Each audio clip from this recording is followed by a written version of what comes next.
Welcome to LyraPulse, the podcast where we explore the real world challenges and strategies behind successful consulting. I'm Bhakti, a strategy consultant with experience across sectors. And I am Ritik, a strategist, and today we are diving into a topic that every consultant, regardless of their experience level, faces at some point dealing with difficult clients. Exactly, we've all been there scope creep, delayed decisions, micromanagement, or even outright hostility. It can derail a project, damage team morale, and erode firm profitability if not handled well. And the reality is, difficult clients are rarely just difficult people. Their behavior is usually a symptom of deeper organizational dynamics, misaligned expectations, or even past consulting scares. Let's start with that. When a client is being overly controlling or resistant, what usually going on beneath the surface? Several things. Often, it's pressure from above. Maybe they are under a mandate to cut costs or deliver results in an impossible time frame. Or perhaps they have worked with consultants before and felt burned, either by unmet expectations or poor communications. That history often colors new relationships. I had a client once who was incredibly skeptical. Every recommendation was met with, well, that didn't work the last time. Took me a while to realize it wasn't about a plan. It was about rebuilding trust from a previous failed engagement. Right, Bhakti? And understanding the why behind the behavior is step one. Is it fear or of change, insecurity, pressure from their own leadership? Once we reframe the issue, we stop reacting emotionally and start responding strategically. Let's talk archetypes. Most seasoned consultants can categorize difficult clients pretty quickly. Which ones stand out to you? I, I see most often are first, the micromanager, constantly checking in, second guessing, and requesting updates. Second, the scope creeper, always asking for just one more thing with no discussion of added time or cost. Third, the unresponsive, never available for key decisions or input, but quick to criticize results. Fourth, the resistant, agrees in meetings but blocks progress subtly behind the scenes. Fifth, the price focused clients, questions every invoice, requests additional service for free, and shops around constantly. I have it all five, sometimes in one person. They each require different strategies, but the key is tailoring your approach to their underlying motivations. The micromanager might just need reassurance and more structured check ins. The shopkeeper, they probably lack internal alignment and need help in managing their stakeholders. Let's shift to prevention. How do we avoid these situations in the first place?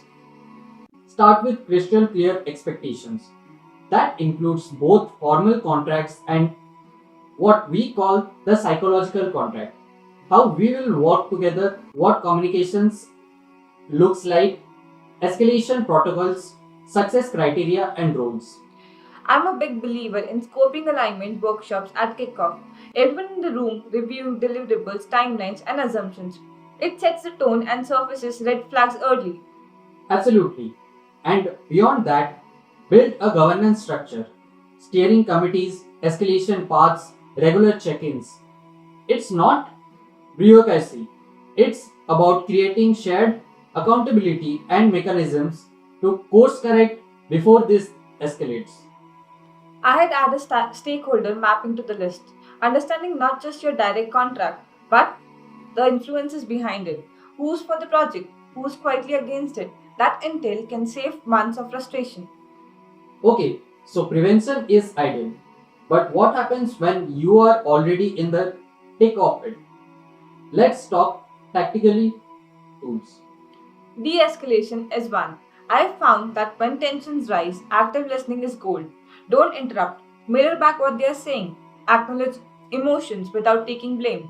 That's simple. I can see how that would be frustrating. Can lower that temperature fast.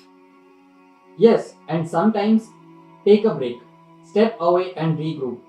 Reframing the conversation from positions to interests is powerful. Instead of we need more budget, try we both want the solution to deliver value. Let's talk about how to make that happen within current constraints. Another big one, professional boundaries. If a client emails at midnight expecting a reply by 6 a.m., that's not sustainable. You can be respectful and firm. To ensure quality, we reschedule responses with business hours. Let's set up a rhythm that works for both of us. And always document decisions and scope changes. Memory is selective, especially under stress. Written records create clarity and protect relationships. What about clients who just don't believe your recommendations? That's where evidence based consulting comes in. Use benchmarks, case studies, and pilot data. When they can see results, even on a small scale, resistance often softens. I like involving clients in the data gathering process too. When they help collect the data, they are more likely to trust it, and by extension, your recommendations. Exactly, Bhakti. And what data visualizations can help. A well designed chart often says more than a 20-slide deck. Let's talk about what consultants themselves need to bring to the table. Two big ones, emotional intelligence and resilience. You need to manage your reactions, stay calm under pressure, and be empathetic without being passive. Agreed, I've seen great consultants burn out because they took every difficult interaction personally. Reflection practices, team debriefs, and even mindfulness. It all helps build that inner core of calm. And don't forget conflict resolution skills. Being able to negotiate interests, build collisions, and facilitate difficult conversations is a superpower in the business.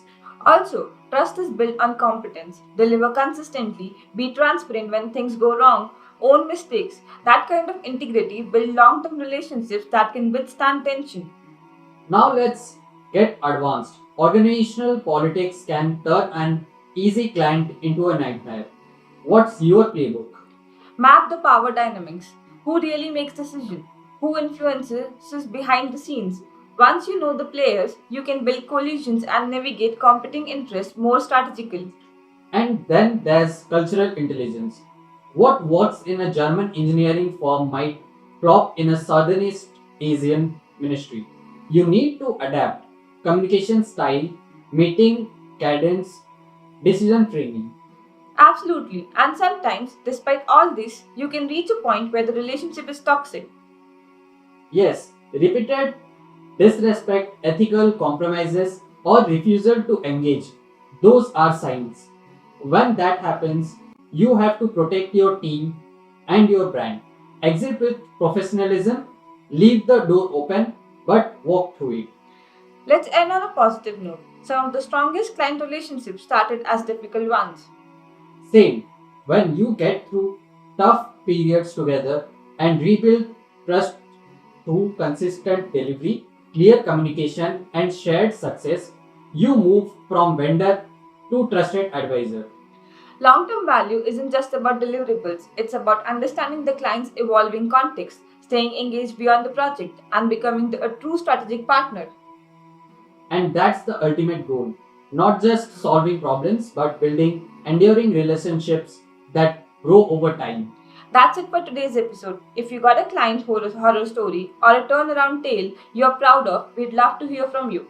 Send us a message or connect with us on LinkedIn. And if you found this episode valuable, don't forget to subscribe and share with your consulting network. Thanks for listening to LyraPulse. Until next time, keep calm, stay curious, and consult smart.